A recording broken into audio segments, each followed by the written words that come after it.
Okay, we're back. It took some doing, but I finally got it figured out. So what my issues are, my front legs are straight up and down. Back legs, I got them cut at a 15-degree angle. Because if all four were straight, it's just always going to be a rocker. Having a little bit of angle on the back gives it a little bit more stability.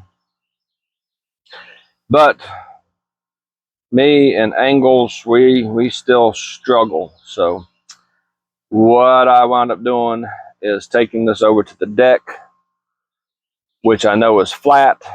I got it on the flat surface, and then I just used clamps to hold this in place until I got it where I wanted it. So the second issue is my front seat is 20 inches off the ground. I wanted my back of the seat to be lower so that I have a slight angle because it's more comfortable. So this is 20 inches off the ground. I've got this one at 19 and a half. The last one I made was flat to the ground, and I don't like sitting in it for very long. So hopefully this half inch between here and here gives it enough pitch where it's more comfortable to sit in. We're going to see. If not, I'll adjust on the next seat. It's entirely possible that if it's not, I'll just take these legs loose so that I can get a better angle without taking the angle off of the front end.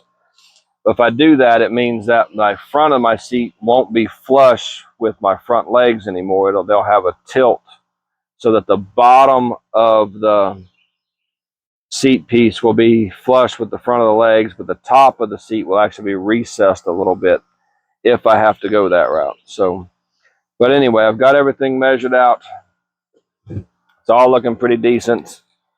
So my armrest goes on, no gaps, nice and even. So that's going to get us, well, this isn't actually the armrest, it's just a straight piece of wood.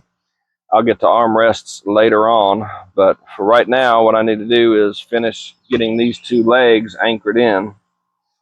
So we're back to that. So I'm just going to pause this while I do that. Otherwise, my back's going to be to the camera and all that good stuff.